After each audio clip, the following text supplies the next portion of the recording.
Bonsoir à chacun. C'est naturellement une grande joie de vous retrouver, de distance, mais c'est une joie de vous retrouver autour de la parole de Dieu. Et on va se pencher, on va traverser, on va faire un survol lent de ce petit livre de Jonas. Jonas, petit prophète, pas parce qu'il n'avait rien à dire et qu'il était petit dans la pensée de Dieu, mais petit par la brièveté de son livre. On va donc survoler ces 48 versets, 48 versets qui ont toujours été pour moi des versets interpellants. Parce que Jonas est un serviteur, alors certes, peut-être pas le serviteur que je voudrais être, mais bien souvent le serviteur que je suis. Ce que j'apprécie dans ce livre de Jonas, c'est l'honnêteté de ce serviteur et surtout les moyens déployés par Dieu pour ramener un serviteur dans l'exercice de sa miséricorde. Jonas, Claude-Henri l'a dit, on l'a mis en introduction, c'est une histoire pour l'école du dimanche. C'est une histoire que j'ai racontée, je ne sais pas combien de centaines de fois à mes enfants, mais que j'ai entendu de mes parents aussi bien souvent. C'est une histoire qui frappe l'esprit. Ce que l'on sait peut-être moins, c'est que c'est peut-être le livre de la Bible le plus connu du peuple juif. Alors peut-être pas de ceux qui se penchent attentivement sur la parole de Dieu, mais Jonas est le livre qui est lu lors de la fête du Yom Kippour, pour ces grands jours du pardon. Il est lu dans son intégralité. Et donc, pour les juifs très peu religieux et fréquentant très peu la synagogue, c'est peut-être le seul texte entier de la parole de Dieu qu'ils entendent. Et alors, on pourrait se poser la question, pourquoi cet engouement pour le livre de Jonas, le jour du grand pardon? Eh bien, c'est parce que c'est un livre qui nous parle justement de miséricorde et de pardon de Dieu. Alors, ce que je vous propose, c'est qu'on commence la lecture de ce court livre. On va reprendre tout d'abord les trois premiers versets et puis je reviendrai au début du livre. Alors, livre de Jonas, chapitre 1, verset 1, et la parole de l'Éternel vint à Jonas, fils d'Amitai, disant, lève-toi, va à Ninive, la grande ville, et crie contre elle, car leur méchanceté est montée devant moi. Et Jonas se leva pour s'enfuir à Tarsis, de devant la face de l'Éternel. Et il descendit à Joppé et trouva un navire allant à Tarsis. Et ayant donné le prix de sa place, il descendit pour aller avec eux à Tarsis, de devant la face de l'Éternel. Alors simplement, d'abord, regardons les premiers livres, les premiers mots de ce livre. Et la parole de l'Éternel vint à Jonas. Alors avant de se pencher sur Jonas, réfléchissons à cette introduction. Nous avons un Dieu qui parle, un Dieu dont la parole devait être prise au sérieux. Vous connaissez le début du livre d'Isaïe, c'est silence, l'Éternel a parlé. Alors quelle grâce d'avoir un Dieu qui parle, un Dieu qui révèle sa pensée. Et c'est pas juste Dieu au moment où vivait Jonas, qui était un Dieu qui parlait, qui révélait sa volonté, qui révélait sa pensée, mais c'est bien le Dieu que nous connaissons. Parce que ça, c'est la deuxième chose que je veux dire, c'est que c'est l'Éternel qui parle. Et vous verrez dans Jonas principalement deux noms euh, attribués à Dieu qui sont utilisés. Il y en a plus avec des petites modifications d'écriture, mais il y a principalement l'Éternel. Donc il y avait ce fameux tétragramme, un Dieu qui se révèle, un Dieu de relation, un Dieu d'amour. Et puis on verra aussi un Dieu tout-puissant, un Dieu créateur, un Dieu Elohim. Et c'est toujours intéressant dans ce livre de Jonas de voir dans quelle circonstance un terme ou l'autre est utilisé. Et là, on commence ce livre avec ce mot éternel. Donc, pour la petite histoire, éternel, bon, je vais parler un peu avec chauvinisme de ma région. Là, je vis dans un petit village et si je sors de ma maison, je vois de l'autre côté d'un petit lac un village qui s'appelle Grandson. Et dans ce village de Grandson, vivait Olivier Ton, à un certain moment de sa vie, qui était instituteur à Neuchâtel. Bon, pour ceux qui sont très loin, ça ne dit pas grand-chose, mais Neuchâtel me tient à cœur, c'est la ville où est né mon papa. Et euh, Breton, c'est le village que je vois depuis chez moi. Et donc, c'est lui qui, le premier, en 1535, a choisi, dans cette première traduction en français basée sur les textes grecs et hébreux, d'utiliser ce mot éternel. Et donc, nous avons un Dieu qui parle, un Dieu qui révèle sa pensée. Et la parole de l'Éternel vint à Jonas, fils d'Amittai. Voilà euh, quelques précisions importantes qui nous sont données. Il nous est parlé de ce Jonas et on pourrait se poser la question, mais est-ce qu'on connaît Jonas ou bien c'est juste un personnage comme ça qui apparaît dans ce livre, dans ce petit prophète? Alors, il se trouve que si on lit 2 Rois 14 et au verset 23, on va lire plusieurs versets de 2 Rois 14, verset 23, la 15e année d'Amatzia, fils de Joas, roi de Juda, Jéroboam, fils de Joas, roi d'Israël, commença de régner à Samarie. Il régna 40 ans, et il fit ce qui est mauvais aux yeux de l'Éternel. Il ne se détourna d'aucun des péchés de Jéroboam, fils de Nébat, par lesquels il avait fait pécher Israël. Il rétablit la frontière d'Israël depuis l'entrée de Hamath jusqu'à la mer de la Plaine, selon la parole de l'Éternel, le Dieu d'Israël, qu'il avait dite par son serviteur Jonas, le prophète, fils d'Amittai, qui était de Gath-Hépher. Car l'Éternel vit que l'affliction d'Israël était très amère et qu'il n'y avait plus personne, homme lié ou homme libre, et qu'il n'y avait personne qui secourut Israël. Alors voilà un passage intéressant qui se place après les ministères d'Élie ou Élisée, pour citer des noms connus de la parole de Dieu et des grands prophètes, qui se passe au temps de Homère, de la fondation de la ville de Rome, pour donner des repères un peu historiques, et donc qui se passe au temps de Jéroboam II, ce roi d'Israël qui a régné au début du 8e siècle avant Jésus-Christ. C'est donc un moment euh, assez ancien, mais ça a été un règne assez puissant. Jéroboam a régné 41 ans. Il n'a été battu que par un seul roi. Il n'a pas été battu par les rois d'Israël, mais battu par un roi de Juda en longueur de règne, Manassé.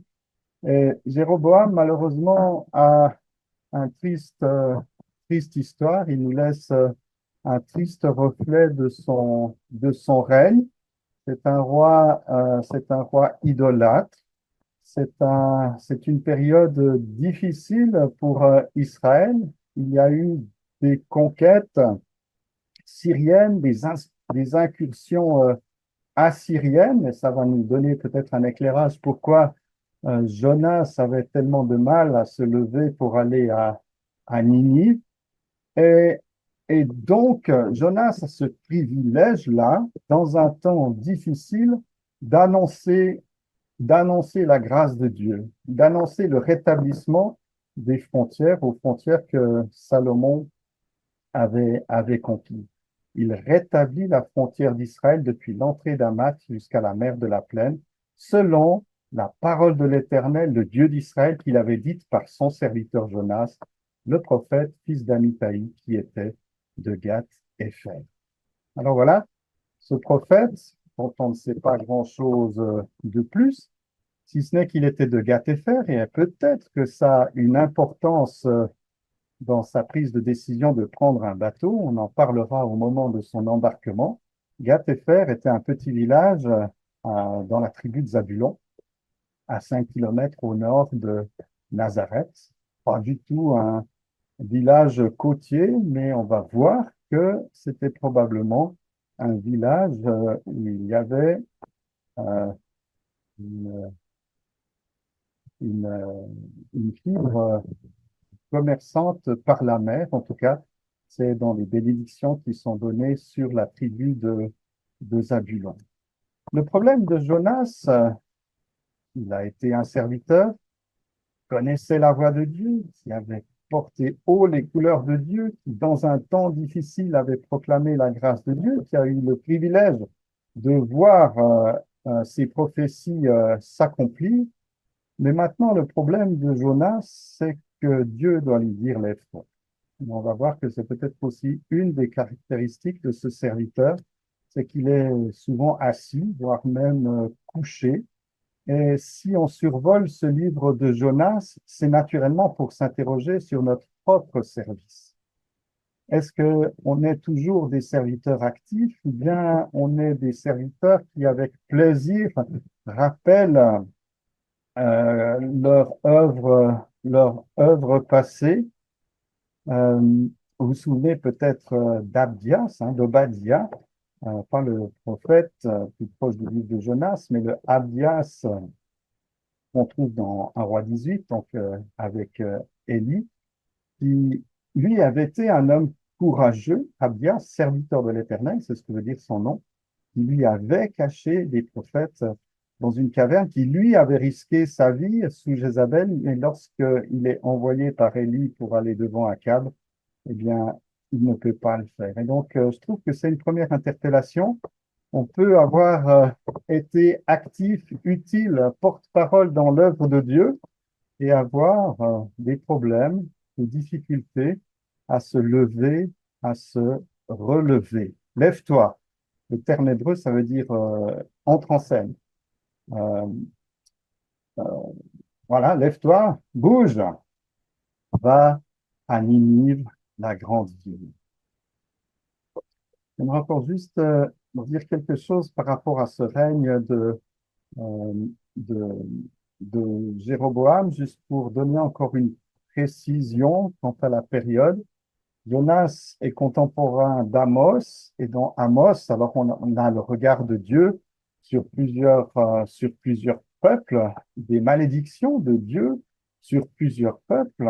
Et je vous invite à ouvrir vos Bibles dans Amos 2, et de, de voir le ton du livre au verset 4, par exemple. Ainsi dit l'Éternel, à cause de 3 transgressions de Judas, à cause de 4, je ne leur évoquerai point, parce qu'ils ont méprisé la loi de l'Éternel, n'ont pas gardé ses statuts, que leurs mensonges après lesquels leurs pères ont marché les ont fait errer. J'enverrai un feu dans Juda, et il dévorera les palais de Jérusalem. Jonas est un prophète du nord, il n'est donc pas en Juda, mais regardez les versets qui suivent.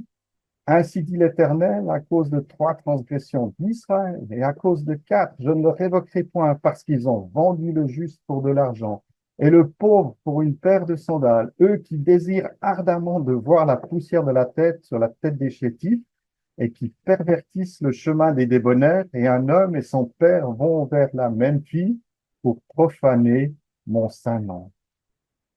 Ils s'étendent à côté de chaque autel, sur des vêtements pris en gage, boivent dans la maison de leur Dieu le vin de ceux qui ont été mis à l'amende.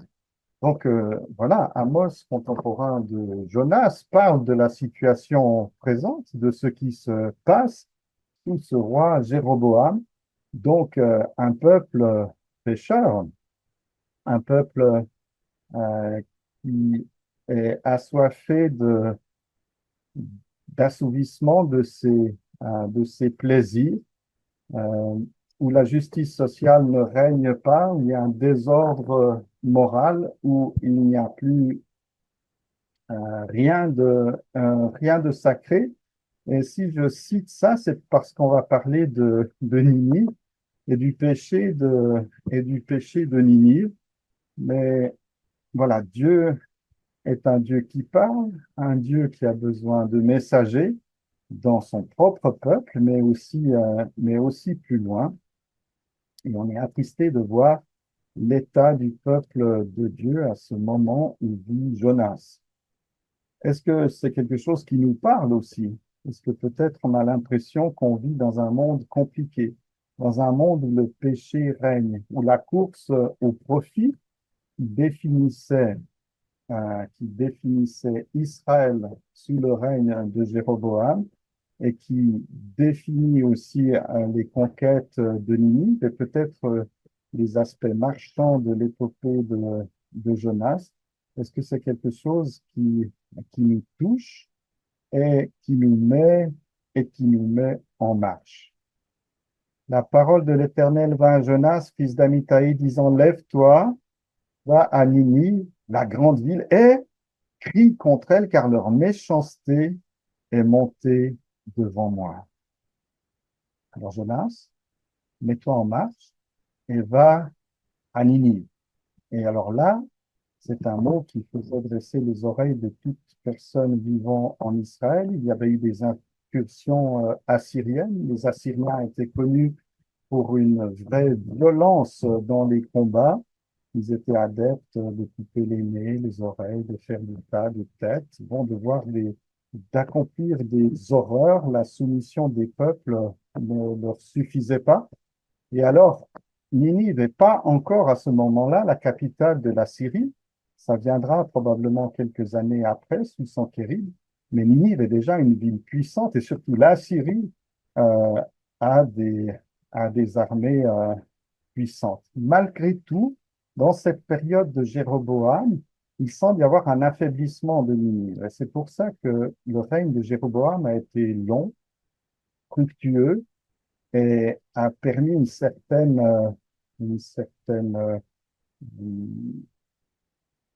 enfin, une certaine richesse parmi le, le peuple. Et donc, de se lever pour aller à Ninive, peut-être un ennemi fort, mais on voit euh, une diminution dans ses incursions, ce qui reviendra en force après. Et quelques décennies plus tard, Israël sera déporté à Ninive, justement. Eh bien, Jonas voit la chose d'un mauvais œil, probablement. Mais ce que je veux souligner surtout, c'est le cri contre elle, car leur méchanceté est montée devant moi. Et alors, ça me touche de voir que Dieu regarde la terre, est concerné par ce qui se passe sur la terre, pas seulement en Israël, mais les Ninivites le concernent, les Ninivites l'intéressent. Et Dieu cherche à partager sa passion de vouloir sauver des hommes avec des messagers. Et le problème de Dieu, c'est de trouver des messagers qui sont d'accord de porter cette parole de repentance, mais aussi de grâce et de miséricorde plus loin. Alors, lève-toi, va à Ninive, la grande ville. C'est tout un voyage, c'est pas la même langue, c'est pas. Écoute, peut-être qu'il faudrait un peu réfléchir. Tu prends Abraham de cette contrée-là pour le faire venir en Israël. Peut-être qu'il aurait fallu réfléchir. Si tu voulais des prophètes là-bas, laisser un peu des hommes de Dieu dans cette région-là. Tu vois les risques que je vais prendre. Ce ne sont pas des gens faciles. Je ne parle pas leur langue. Peut-être que Jonas avait été touché dans sa famille par des incursions ninivites. Toutes sortes de... Bon, il peut y avoir toutes sortes de réponses, d'excuses devant, devant Dieu. Mais Dieu voit la méchanceté, c'est un mot qui traduit bien sûr les péchés, mais surtout le plaisir, la mauvaise satisfaction, qui peut être aussi traduit par douleur. Et c'est sûr que les deux sont liés, c'est que le péché entraîne toujours l'asservissement, le péché entraîne toujours des difficultés de vie, le péché entraîne toujours des cris de douleur. J'aimerais juste faire un parallèle avec le début de l'histoire de- enfin pas le début de l'histoire de Moïse, mais l'appel de Moïse qui fait ressortir quelques parallèles avec cet appel de Jonas pour aller à Ninive. Et donc, je vous invite à ouvrir vos Bibles dans Exode 3. Exode 3, verset 1.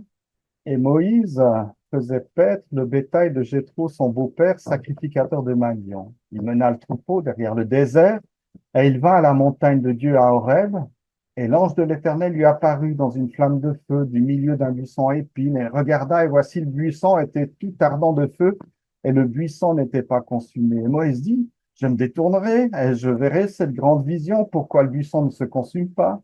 Et l'Éternel vit qu'il se détournait pour voir, et Dieu l'appela du milieu du buisson, et Dieu dit, Moïse, Moïse, et il dit, me voici. Et il dit, n'approche pas d'ici, ôte les sandales de tes pieds, car le lieu sur lequel tu te tiens est une terre sainte. Et il dit, je suis le Dieu de ton père, le Dieu d'Abraham, le Dieu d'Isaac, le Dieu de Jacob. Et Moïse cacha son visage, car il craignait de regarder vers Dieu. Et maintenant, verset 7. Et l'Éternel dit, j'ai vu l'affliction de mon peuple qui est en Égypte. J'ai entendu le cri qu'il a jeté à cause de ses exacteurs, car je connais ses douleurs. Et je suis descendu pour le délivrer de la main des Égyptiens et pour le faire monter de ce pays-là dans un pays bon et spacieux, dans un pays ruisselant de lait et de miel.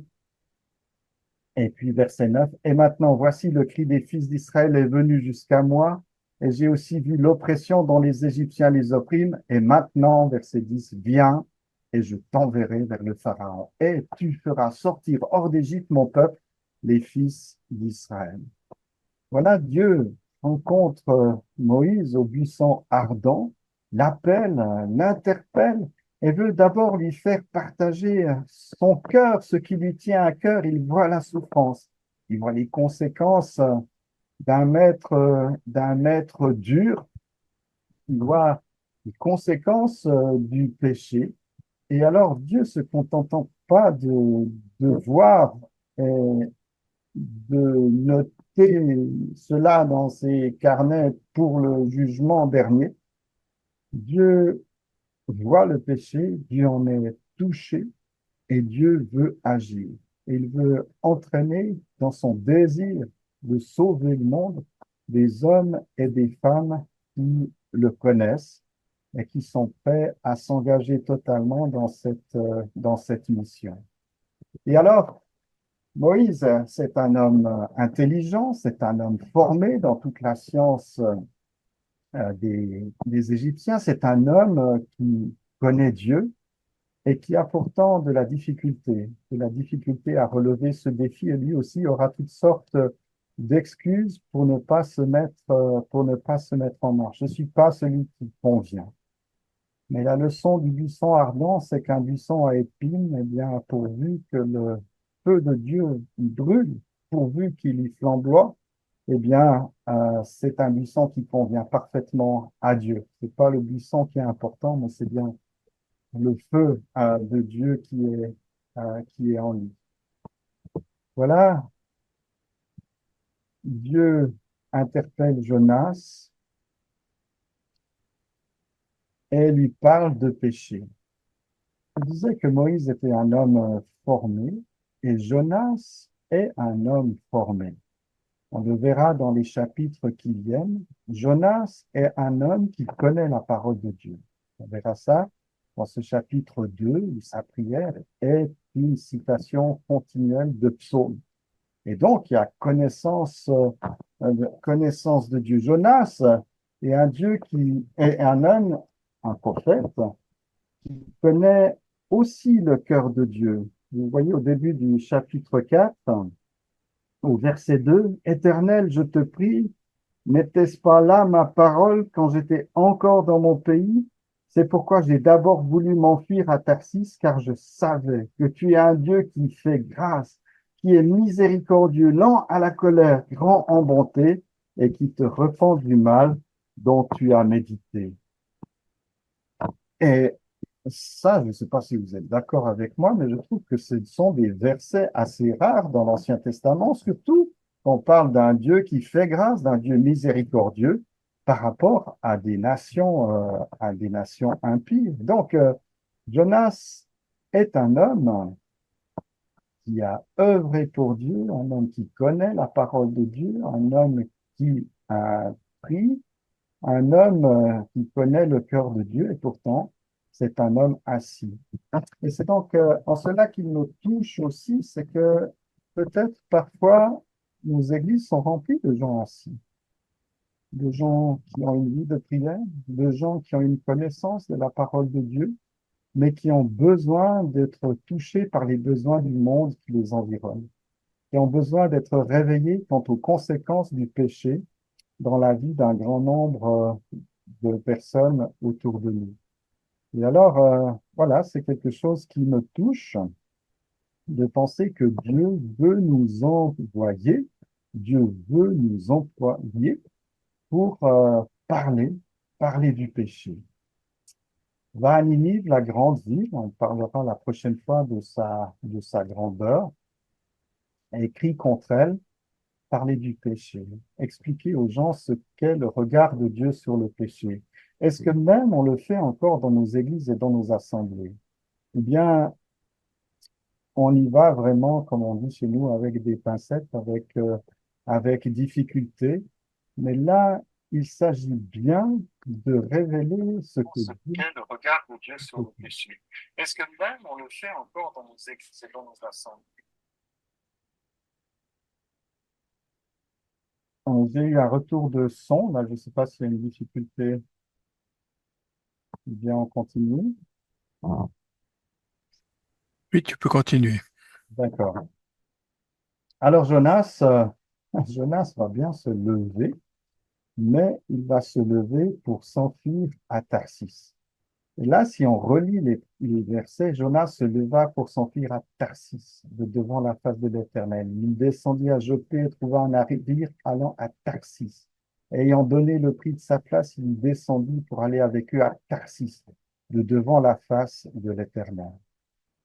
Une des caractéristiques de ce livre de Jonas, c'est la répétition de certains mots. Et là, ce mot de Tarsis revient un peu euh, comme une, euh, comme une litanie.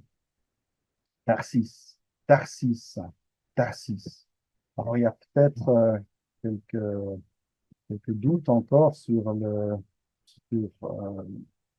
l'endroit exact où était Tarsis, mais beaucoup pensent que c'est donc sur la côte atlantique de l'Espagne, passez le détroit de Gibraltar et puis vous remontez un petit peu et vous arrivez à Tarsis, une ville qui dans l'Antiquité était déjà connue pour son aspect commercial. On sait qu'il y avait des comptoirs phéniciens et puis grecs plus tard, où on s'occupait du commerce de choses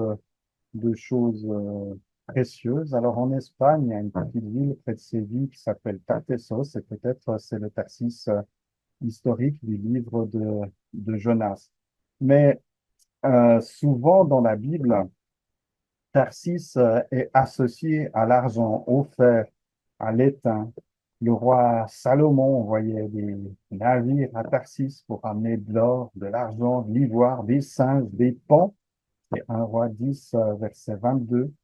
Dans Ézéchiel 27 au verset 12, il nous a aussi parlé de l'argent, du fer, l'étain, du pont qui était lié à Tyr et qui venait de Tarsis. Tarsis, d'ailleurs, c'est peut-être un mot qui veut dire béryl, hein. C'est une pierre précieuse qu'on trouvait d'ailleurs sur le pectoral.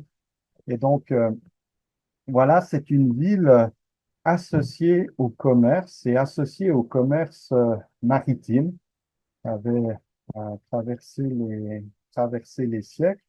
Et je vous disais que peut-être ça peut avoir été une destination pour Jonas parce que Jonas était de Gath-Hépher, qui était un territoire de Zabulon. Ça, on le voit dans Josué 19 au verset 10. Alors on peut lire ça. Et le troisième sort tomba pour les fils de Zabulon, selon leur famille, et la frontière de leur héritage fut jusqu'à Sari. Et leur frontière montait vers l'Occident et à Marala, et touchait Daléchet, et touchait le torrent qui est devant Jokneam. Et puis au verset 13, et de là passait vers l'Orient au Levant, à Gath-Hépher et Et-Katsim, et sortait à Rimon qui s'étend jusqu'à Néa. Et donc, je voulais juste relever que ce village de Gath-Hépher était connu lors de la conquête d'Israël par Josué et qu'il a été donné à Zabulon. Et je viens à la conclusion de ce Zabulon. Dans Deutéronome 33, au verset 18, on voit cette bénédiction. Et de Zabulon, il dit, réjouis-toi, Zabulon, on t'a sorti, et toi, Issachar, dans tes tentes. Ils appelleront les peuples à la montagne. Là, ils offriront des sacrifices de justice, car ils suceront l'abondance des mers et les trésors cachés du sable.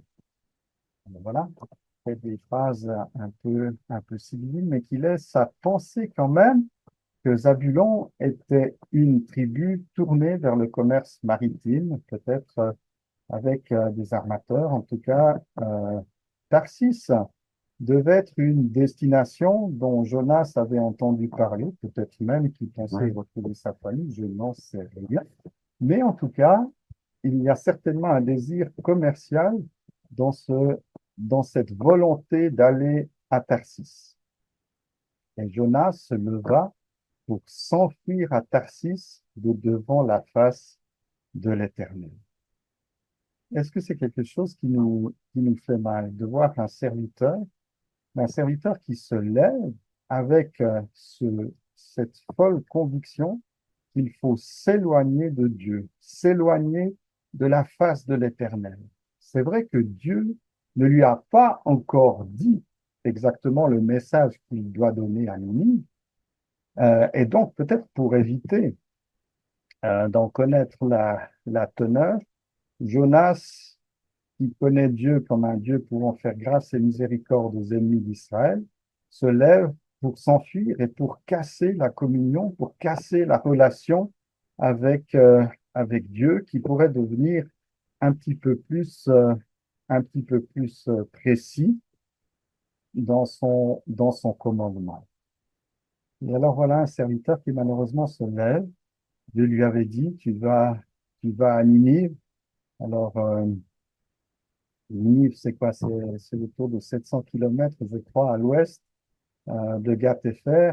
Tarsis, c'est à plus de 1000 kilomètres, mais dans l'autre sens. Il doit traverser un peu des montagnes et des déserts. Lui, il va prendre un bateau pour traverser la mer. Bref, il fait exactement l'inverse du du désir de Dieu. Et ce choix d'indépendance va avoir des conséquences. Et Dieu va déployer toutes sortes de moyens pour ramener son serviteur dans son plan. Et alors, cela me parle aussi dans le sens qu'il n'y a pas de service, il n'y a pas de foi sans obéissance. C'est quelque chose qui n'existe pas. Et donc, on peut tous s'interroger sur notre manière d'entendre, de comprendre et d'obéir aux injonctions de Dieu. C'est aussi quelque chose qui me touche dans ce livre de Jonas, c'est que on peut faire des très bonnes réunions sur comment entendre la voix de Dieu, comment choisir un conjoint, comment choisir une profession. Vous savez que c'est pas quelque chose de facile. Là, Jonas, il entend quelque chose qui semble extrêmement précis. Il n'a aucun doute que c'est Dieu qui lui parle. Il n'a aucun doute quant à la teneur du message. Et pourtant, il se lève pour désobéir, pour s'enfuir de devant la face de l'Éternel. Alors, pendant un bref moment de son service, Jonas sera aussi un type de Christ, mais c'est vrai que on est très loin du me voici, envoie-moi qu'on trouve dans Ésaïe 6, verset 8. On est très loin de se dire que les désirs de Dieu priment sur mes priorités. Alors, il se lève et il descend à Joppé. Alors, chaque mot, je pense, est intéressant. Alors, j'espère que je ne vous lasse pas trop avec ces petites considérations géographiques. Mais tout le monde connaît la ville de Tel Aviv maintenant. C'est sûr que ceux qui écoutent les nouvelles savent quelle est cette grande ville. Et au sud de Tel Aviv, à quelques kilomètres du centre, il y a, c'est maintenant englobé dans la banlieue de Tel Aviv, ce village enfin ce village, ce- ce qui était appelé Jopé, et qui était un port important euh, dans ces moments d'histoire. C'est un port qui est connu depuis très longtemps. Il y a un poème de Toutmosis, donc un pharaon égyptien du 15e siècle avant Jésus-Christ. Donc c'est quand même une très très vieille histoire qui parle de la prise de Jopé et et du port de Jopé. Les fouilles archéologiques ont d'ailleurs retrouvé euh, dans la mer des restes de navires égyptiens, euh, parce que l'histoire égyptienne a eu une fin, et Jopé a été reconquérie, et donc les bateaux coulaient. Et ça, on l'a retrouvé. Donc, bon, je veux juste dire, c'est un port extrêmement ancien. Israël a toujours eu des problèmes. Maintenant, il y a plusieurs grands ports en Israël, mais c'était pas un accostage si facile. Il semble qu'il y a des rochers, des hauts fonds, enfin la côte est quand même assez bien protégée par des éléments naturels. Et donc à l'époque, il n'y avait pas tellement d'autres ports. On sait qu'il y avait un autre port euh, à Dor. Vous vous souvenez de la sorcière de Andorre? Eh bien, Dor, c'était un port important, un peu plus au nord, beaucoup plus près de Gath-Hépher que Joppé.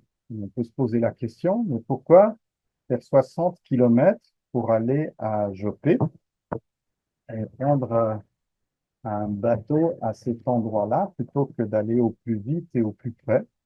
Alors, certains commentateurs pensent que Jonas, qui était prophète, respectait encore, malgré qu'il vivait au nord du pays, le respect de la descente à Jérusalem pour les grandes fêtes. Et que peut-être c'est là, peut-être dans le temple, il y a beaucoup de peut-être, il aurait entendu la voix de Dieu. Et donc, après, il se serait levé assez rapidement pour véritablement s'enfuir très vite à Tarsis. Et le port le plus proche, c'était c'était ce port de Joppé. Et donc, on va relire maintenant euh, ce verset 3. Jonas se leva pour s'enfuir à Tarsis de devant la face de l'Éternel, et il descendit à Joppé, trouva un navire allant à Tarsis, et ayant donné le prix de sa place, il y descendit pour aller avec eux à Tarsis de devant la face de l'Éternel. Alors voilà, Jonas va prendre sa destinée en main. Jonas a les moyens de décider de son avenir. Jonas a au fond de la poche le prix nécessaire pour sa place. Alors, je suis pas sûr que ça se passait exactement comme aujourd'hui. C'est vrai que quand je prends le bateau de Goma à Bukavu, eh ben, je paye un billet et j'entre dans un bateau. Je fais pas ça pour du tourisme, hein. Je fais pour aller visiter les centres bibliques de cette région. Et certainement que le tourisme à cette époque n'existait pas, était moins bien organisé, et que donc ce bateau, un bateau de rameur, on le verra un peu plus loin, était un bateau affrété pour du commerce. Il y a ces indications que de Tarsis arrivaient des bateaux chargés de métal, de choses précieuses, d'animaux extraordinaires. Eh bien, Jonas va probablement embarquer. Peut-être qu'il embarque, je ne sais pas, avec des marchandises. Peut-être qu'il est aussi un peu marchand. Euh, Moi, je le vois bien embarquer des ballots de laine sur lesquels il pourra se coucher dans pas beaucoup de versets. Mais voilà, ce qu'on peut relever, c'est que il va prendre sa destinée en main, il en a les moyens, que peut-être le commerce, que certainement les facilités financières vont lui ouvrir une route vers, vers Tarsis. Et moi, je trouve interpellant de voir un homme qui a besoin de ce ticket de la bonne conscience. Oui, il faut vraiment bien payer sa place pour pouvoir s'embarquer librement vers une destination qui n'est pas une destination voulue par Dieu. Et alors, c'est une interpellation pour moi aussi. Est-ce qu'il y a des choses euh, qui me permettent de croire que j'ai pris ma destinée en main? Est-ce qu'il y a des tickets de la bonne conscience? Est-ce que, par exemple, pensez que le baptême peut être un ticket pour un ailleurs, qu'on est détaché après de tout respect de la volonté de Dieu? Est-ce que les affaires peuvent être quelque chose qui nous éloigne de la volonté de Dieu? Il y a certainement plein de mal à exercer un métier, bien au contraire, et à faire vivre sa famille. Mais vous savez qu'il y a beaucoup de gens qui partent, qui s'éloignent, qui descendent,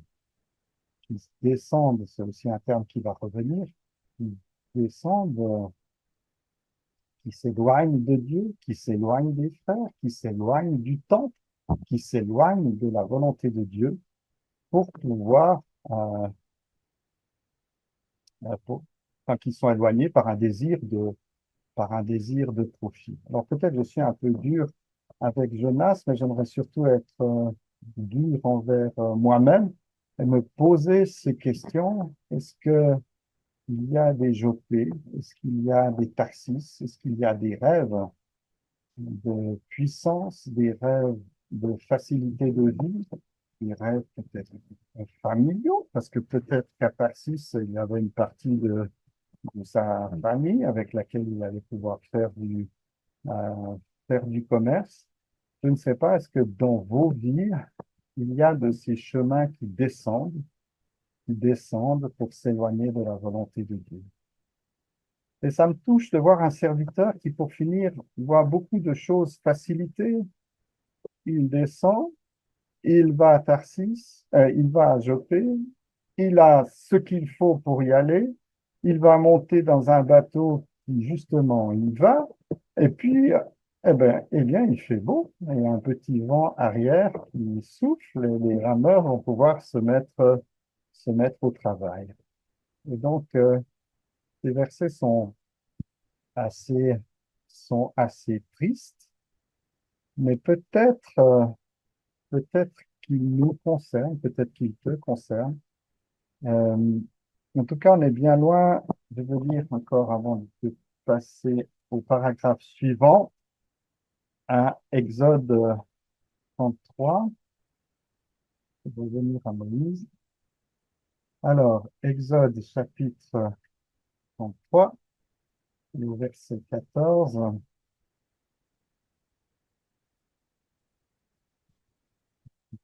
Là, Exode 33, verset 14. Et l'Éternel dit, ma face ira et je te donnerai du repos. Et Moïse lui dit, si ta face ne vient pas, ne nous fais pas monter d'ici, car à quoi connaîtra-t-on que j'ai trouvé grâce à tes yeux, moi et ton peuple? Alors on a fait un rapprochement entre Moïse et Jonas au moment de l'appel. Il y a eu des difficultés, il y a eu des excuses, il y a eu un peu de temps pour entrer dans le plan de Dieu.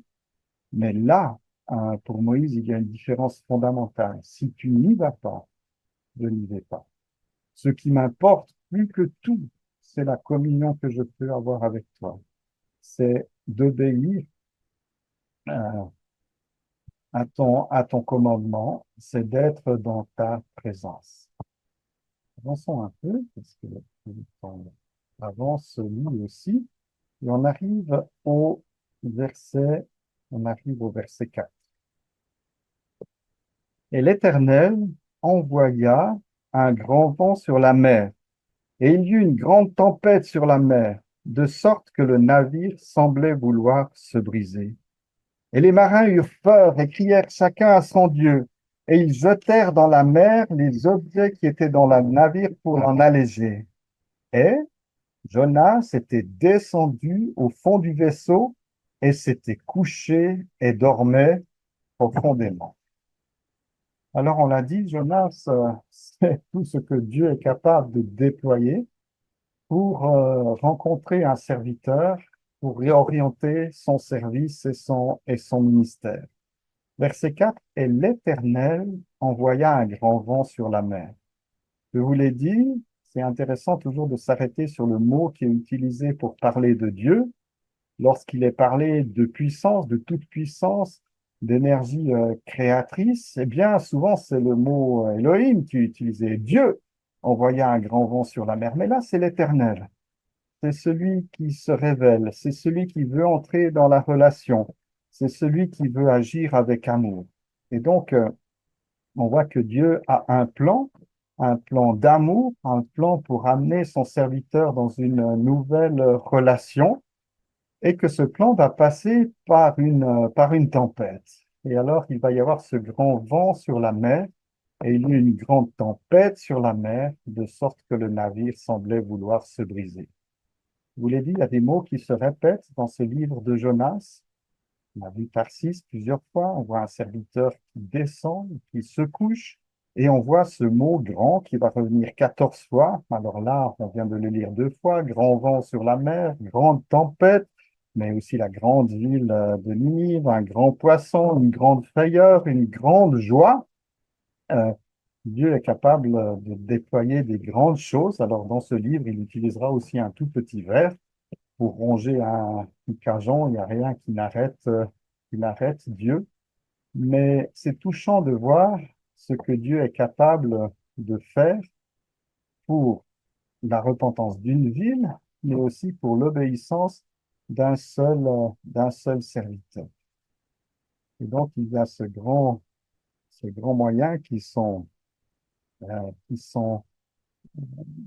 qui est déployé par Dieu. Et Dieu a un double but, c'est de toucher Jonas, mais c'est aussi de toucher ses marins. Parce qu'on va voir, c'est quand même ça qui nous étonne dans cette histoire, c'est que les premiers à être touchés, c'est que les premiers à réfléchir vraiment aux choses et d'y réfléchir d'une bonne manière, ce sont ces marins qui sont là sur ce navire.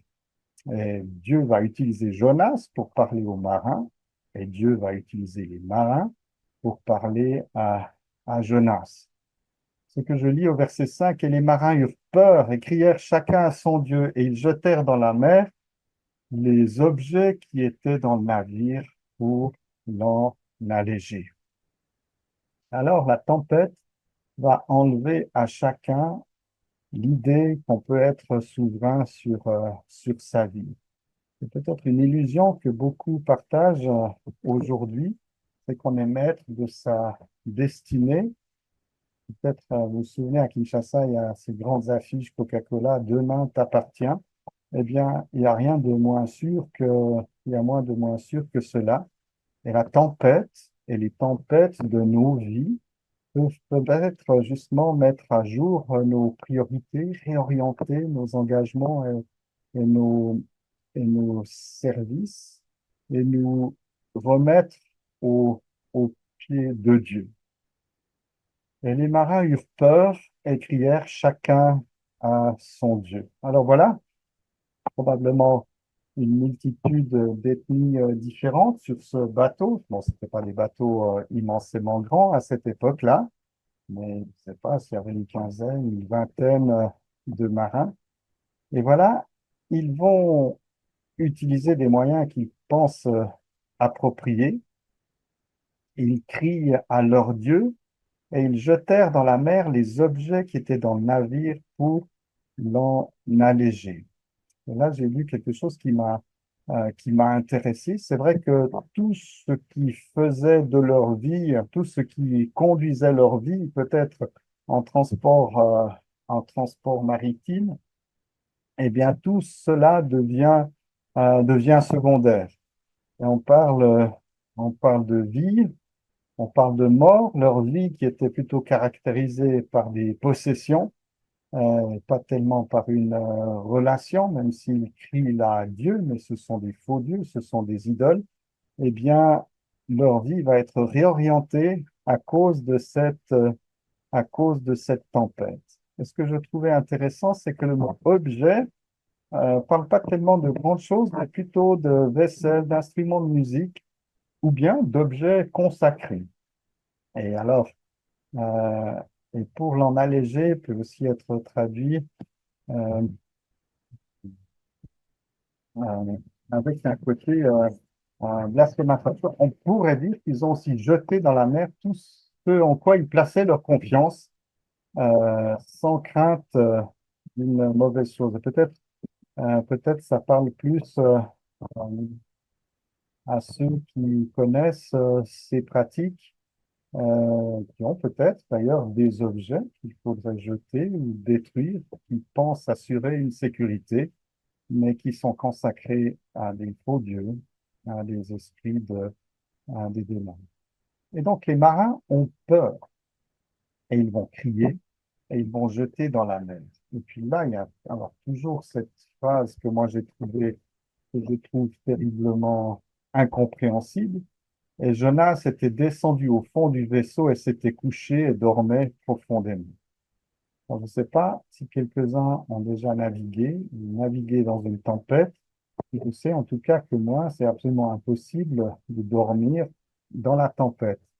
Mais pour Jonas, ça semble pas être un problème. Il est descendu, encore une fois, euh, et puis il s'est couché. Vous voyez ce mouvement descendant. Alors il descendra encore plus bas, au cœur de la mer. Mais voilà un serviteur qui continue de s'éloigner, de s'effacer dans la mission que Dieu lui a donnée et qui dormait profondément. Et là, je trouve que c'est interpellant pour nous, pour notre Église, par exemple. Il y a une tempête autour de nous. Il y a un naufrage qui s'annonce pour tant de personnes autour de nous. Et alors, on peut être un peu dans nos églises comme dans des caves où on dort. On devrait plutôt être dans des chambres hautes où on prie au minimum, dans des missions d'évangélisation pour le monde qui nous entoure. On est triste de voir un serviteur qui dort profondément alors qu'un équipage va mourir. Et si cet équipage est dans cette tempête-là, c'est que Jonas a fait des mauvais choix. Et nos choix ont toujours des conséquences. Et alors le maître des rameurs s'approche de lui et lui dit, que fais-tu, dormeur? Crie à ton Dieu, peut-être Dieu pensera-t-il à nous et nous ne périrons pas.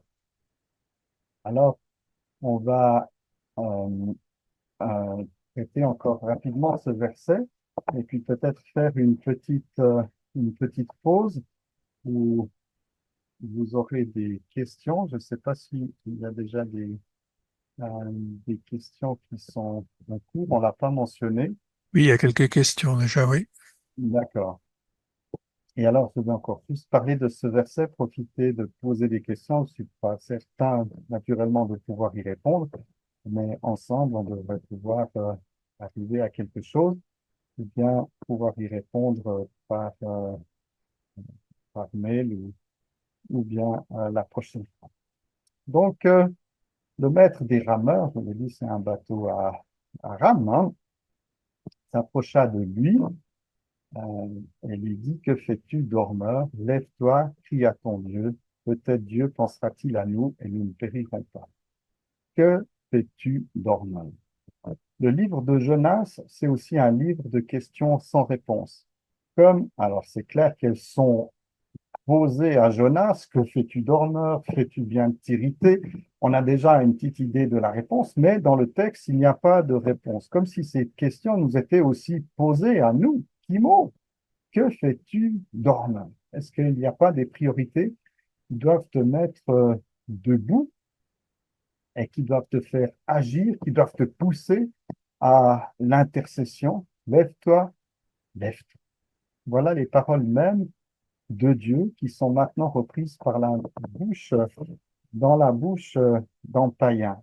Je vous l'ai dit, l'histoire sur le bateau, c'est Dieu qui va utiliser Jonas, on va le voir juste après, pour le salut de cet équipage, mais qui va aussi utiliser les païens pour réveiller un serviteur. Lève-toi, crie à ton Dieu, peut-être Dieu pensera-t-il à nous et nous ne périrons pas. Est-ce que vous avez vu une différence dans le mot qui est utilisé? Là, on est sorti du mot éternel et maintenant on pense à Dieu ou on cherche plutôt sa toute puissance ou on cherche une facilité rapide pour régler cette question euh, de tempête avec peu de doute quant à la puissance de Dieu, mais un certain doute par rapport aux pensées de Dieu, par rapport à son amour, par rapport à son désir, par rapport à son désir de sauver. Alors qu'on ait cette intime conviction que Dieu voit chacun et que Dieu a ce désir de sauver chacun et que Dieu pense à chacun. Il y avait un Jonas tout seul, il y a un équipage ici, il y a une ville à Ninive, et sur chacune de ces catégories, Dieu pose un regard juste, mais est prêt à déployer son amour, sa grâce et sa miséricorde s'il y a repentance, s'il y a reconnaissance de sa grandeur. Alors, Claude-Henri, peut-être tu peux nous conduire dans les questions. Oui, alors il y a quelques questions qui sont arrivées. On va voir si on peut trouver des réponses à ces questions. Alors il y a peut-être, pour commencer par une question qui parle du début du livre. Un frère a eu des problèmes de connexion. Attendez, il faut juste que je retrouve la question. Voilà. Et puis il a loupé une petite, enfin le début de ce que tu as dit. Il voulait juste savoir la signification du nom de Jonas, si tu pouvais la répéter, et le but du livre de Jonas. Il n'est pas dit, donc il n'a pas pu l'entendre. Hein. Jonas, ben, c'est le pigeon ou la colombe. Colombe nous plaît peut-être davantage parce qu'elle est plus porteuse d'un message de paix. Alors, je ne sais pas si ça a une importance, mais c'est vrai que les noms dans le livre de Jonas ont un sens. Je peux dire la belle, qui semble être plaisant. Enfin, chaque endroit a peut-être un nom qui est porteur de quelque chose. Mais voilà, Jonas, pour répondre à la question Jonas, c'est le pigeon, ou plutôt la colombe. D'accord. Et puis une question concernant le texte biblique que l'on a en français. Un auditeur a lu attentivement le verset 5 et 6 et il a vu que le nom de Dieu était une fois avec une lettre minuscule et une fois avec une lettre majuscule. Et quand il est avec une lettre majuscule, c'est à la fin du verset 6 et c'est le capitaine ou le maître des rameurs qui dit Lève-toi, crie à ton Dieu. Alors la question de notre auditeur, c'est est-ce que cet homme pouvait avoir une connaissance du Dieu d'Israël, du fait qu'il dit lui-même, et puis que dans sa bouche, le texte nous montre un Dieu avec un lettre majuscule, ou bien est-ce que c'est plutôt le fait que le traducteur lui-même ait interprété le texte pour mettre une majuscule qui correspond bien finalement au sens du texte? Alors, de toute manière, il faut se méfier un peu des majuscules, puisqu'il n'y a pas de majuscules en hébreu, hein, donc c'est forcément un choix de traduction. Mais ça, il faut chercher, voir quel est le mot qui est utilisé pour Dieu dans ce verset. Ça, peut-être, on peut se pencher là-dessus. Mais euh, Alors effectivement, j'ai regardé dans une traduction interlinéaire, en fait, les deux fois c'est Elohim. qui a ton Dieu? Alors que ce soit au verset 5, quand les marins crient chacun à son Dieu, c'est Elohim qui est marqué. Et puis le verset 6, lève-toi, crie à ton Dieu, c'est aussi Elohim. Euh, bon, je pense simplement qu'il n'y a qu'un seul nom pour Dieu en hébreu, simplement, que ce soit une idole ou le Dieu éternel. Voilà. Et puis que le traducteur, effectivement, nous aide en mettant une majuscule au bon endroit. Pour Dieu, une majuscule pour le seul vrai Dieu. Mais on peut regarder un peu plus attentivement avec le texte. Mais voilà, moi, je m'arrêterai pas à la majuscule. Mais c'est toujours une bonne question dans le sens qu'un même mot peut contenir quelque chose de tellement différent. Et sur cette terre, combien sommes-nous à parler à Dieu? Et pourtant, pourtant ce n'est pas, est-ce qu'on peut dire ça, le même Dieu? Ça ne veut rien dire, ça. Il n'y a qu'un seul Dieu. Donc, je pense effectivement, c'est important de se dire que derrière chaque mot, il y a des réalités, mais qu'un même mot signifie pas euh, une même personne hein, derrière le mot. Donc, Satan peut très bien s'appeler Dieu. C'est vrai que c'est toujours important de voir le contexte dans lequel le mot est utilisé finalement. Une autre question en rapport avec, c'est une question qui est souvent débattue, le libre arbitre dans le service de Dieu, le libre arbitre du serviteur dans le service de Dieu. Cet auditeur cite le verset de Josué 24, 15, où il nous est dit, enfin c'est Josué qui parle, et s'il est mauvais à vos yeux de servir l'Éternel, choisissez aujourd'hui qui vous voulez servir, soit les dieux que vos pères qui étaient de l'autre côté du fleuve ont servi, soit les dieux de l'Amoréen, dans le pays duquel vous habitez, mais moi et ma maison, nous servirons l'Éternel. Donc dans ce verset, on a l'idée de pouvoir choisir finalement ce qu'on veut faire de notre vie ici-bas.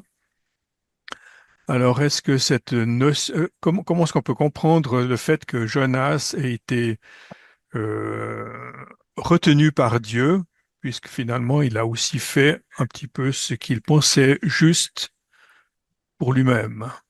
Est-ce qu'on peut définir, enfin, quelle est la place du libre arbitre? Est-ce que vraiment il y a un libre arbitre quand le Seigneur appelle? Bon, je pense que le libre arbitre, c'est une histoire assez ancienne, dans le sens être comme Dieu, c'est-à-dire décider de ce qui est bien ou mal pour moi. D'une certaine manière, c'est prendre le prix défendu hein, de la connaissance du bien et du mal. On voit que c'est une idée assez ancienne de penser qu'on peut mieux choisir que Dieu est certes un peu amour, mais pas totalement, puisqu'il nous prive de certaines choses, et donc de décider soi-même ce qui est bien. Je pense qu'il faut faire une différence, c'est-à-dire que là, il y a une désobéissance caractérisée à un ordre direct de Dieu. Ça, c'est quand même une chose. Maintenant, si on pense à libre arbitre, je pense qu'il n'y a pas un seul chemin pour une personne qui vit proche du cœur de Dieu. Je pense, c'est ce que je pense profondément, c'est que tout n'est pas déterminé d'avance. Évidemment, il y a Dieu qui veut mener le monde de certaines étapes, il y a certains choix qui sont faits, mais d'un autre côté, je vois aussi un Seigneur Jésus, parlera de la prière, peut-être après, proche du cœur de Dieu, et donc assez aussi souverain dans les choses qu'il fait. Je ne vois pas, et donc comprendre, c'est assez compliqué ce que je dis là, mais comprendre ce qui tient au cœur de Dieu, c'est de marcher, c'est aussi marcher dans sa volonté. Et dans ce sens-là, je pense pas qu'il y a un chemin unique. Et donc, il y a des choix peut-être différents qui peuvent être faits, mais toujours selon la volonté de Dieu, toujours proche du cœur de Dieu. Je ne sais pas si ça répond d'une certaine manière. Mhm. Je me méfierais beaucoup de cette idée qu'on peut choisir ce qui est bien ou mal pour nous à la manière de Dieu. Mhm.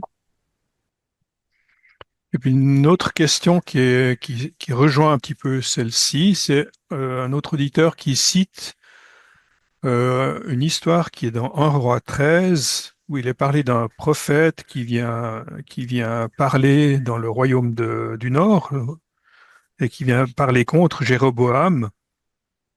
Et dans cette histoire, le prophète, il lui est commandé de revenir à Juda en utilisant un autre chemin et de ne pas s'arrêter, hein. Il est dit en Roi 13, verset 9, euh, donc l'homme de Dieu dit au roi, hein, verset 8, quand tu me donnerais la moitié de ta maison, je n'irai pas avec toi, je ne mangerai pas de pain, je ne boirai pas d'eau dans ce lieu, car il m'est ainsi commandé par la parole de l'Éternel, disant, tu ne mangeras pas de pain, tu ne boiras pas d'eau, tu ne t'en retourneras point par le chemin par lequel tu es allé. et il s'en alla par un autre chemin. Et on voit dans la suite de l'histoire que un prophète je sais pas si c'est un prophète ou un faux prophète, mais du royaume du Nord, va envoyer ses fils pour le faire revenir en arrière et lui offrir à manger. Et en résultat, cet homme a finalement désobéi à Dieu et on voit qu'à la fin du chapitre qu'il est, qu'il est tué hein, par un lion, sauf erreur, verset 27. Hein. Donc, l'auditeur compare en fait cette désobéissance de ce prophète où on voit que le résultat a été la mort et la désobéissance de de Jonas, pardon, où finalement on voit dans la suite qu'il y a eu que Jonas a pu revenir à l'Éternel. Ouais. Alors, quelle différence y a-t-il entre la désobéissance de Jonas et celle de ce prophète pour qui Dieu est intervenu sévèrement? Est-ce qu'on a quelque chose à dire? Est-ce que c'est lié peut-être aussi à à la repentance de Jonas au chapitre 2? Je ne sais pas, quel est ta... Oui, alors j'ai pas vraiment de réponse concrète, mais c'est sûr que la fin des deux personnages est différente. Dieu connaît les choix que l'on fait librement. Hein, c'est pour souvenir du futur qui existe dans le cœur de Dieu. Et on parlera brièvement du chapitre 5 de Jonas, hein, qui n'apparaît pas dans nos Bibles, mais le fait que ce livre existe parle quand même de tout un travail qui s'est fait dans le cœur de Jonas, parce que l'histoire de Jonas n'est pas terminée, elle sera même pire encore devant. Il semble qu'il est pire dans sa désobéissance, et il est pire dans son obéissance que dans sa désobéissance, et qu'on est atterré de lire ce qui habite son cœur après. Maintenant, voilà, euh, Dieu voit certainement cette possibilité que Jonas a de se remettre en question, que Jonas a d'être, de confesser, mais bon, cette histoire de 1 roi 13 est très particulière, mais elle nous met en garde que ce qui est annoncé, même en des termes spirituels, si c'est contraire à la volonté de Dieu, eh bien, ça amène à des conséquences. Mhm. Euh, voilà, Dieu Dieu est souverain et c'est vrai que pour Jonas, il va déployer sa grâce et sa miséricorde comme il va le faire pour cette génération à Ninive en ce temps-là. Mais Mhm. qu'on retienne que notre désobéissance a des conséquences et que c'est pas toujours que Dieu euh, nous sauve de nos égarements. Mhm. On peut peut-être aussi dire que Dieu connaît des choses qui ne sont pas forcément révélées dans le texte. Dieu connaît notre cœur, il connaît nos pensées, il connaît notre comportement. Donc il y a aussi un jugement qui est lié à ça, pas seulement dans ce qui est rapporté dans le texte, ou Voilà. de ce qu'on peut connaître humainement parlant. Il y a probablement un aspect didactique aussi. C'est Mhm. Jonas qui est considéré comme véridique hein, par le Seigneur Jésus. Ça, on le verra aussi la prochaine fois, a une portée messianique et une portée pédagogique pour chacun d'entre nous. Donc Dieu voit ça aussi. Et Dieu, on va voir, a préparé des choses pour Jonas, préparé des choses avant même la désobéissance de Jonas pour qu'il puisse accomplir sa mission. Est-ce qu'on déborde pas un peu sur notre temps? Oui, peut-être qu'on les autres questions, on va peut-être soit y répondre en deuxième partie ou peut-être par email. Donc, on reprend au verset 5, hein, les marins eurent peur, firent chacun son Dieu, jetèrent dans la mer les objets qui étaient dans le navire pour l'en alléger. Et Jonas était descendu au fond du vaisseau et s'était couché et dormait profondément. Et le maître des rameurs s'approcha de lui et lui dit, que fais-tu, dormeur? Lève-toi, cria ton Dieu, peut-être Dieu pensera-t-il à nous et nous ne périrons pas. Et ils se dirent l'un à l'autre, venez, jetons le sort afin que nous sachions à cause de qui ce malheur nous arrive. Et ils jetèrent le sort, et le sort tomba sur Jonas, et ils lui dirent, déclare-nous à cause de qui ce mal nous est arrivé, quelle est ton occupation, d'où viens-tu, quel est ton pays, et de quel peuple es-tu? Et il leur dit, je suis hébreu, je crains l'Éternel, le Dieu des cieux, qui a fait la mer et la terre. Alors on va... Hop. Euh, on va s'arrêter là pour le, pour le moment. Et donc,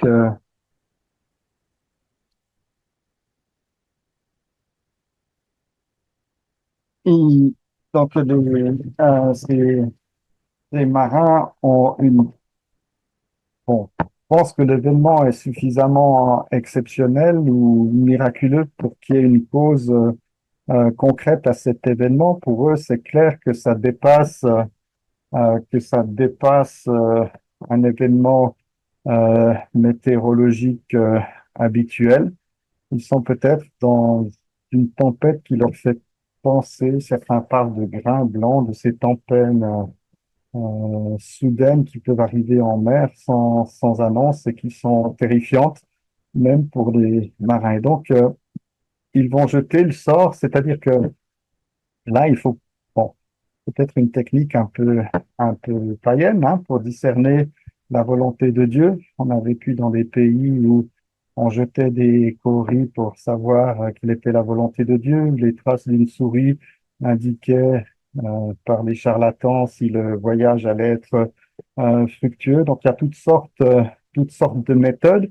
Ce que je comprends là, c'est que Dieu va se servir de ça pour un nouveau miracle et pour désigner Jonas. Il y a un peu de mal à reconnaître son problème euh, dans un premier temps. Et ils doivent un peu insister avec cette phrase, déclare-nous à cause de qui ce mal nous est arrivé. Alors là, on est euh, dans une pensée qui est quand même assez païenne d'une certaine manière, c'est qu'il y a toujours une cause, une personne euh, qui attaque la prospérité des autres.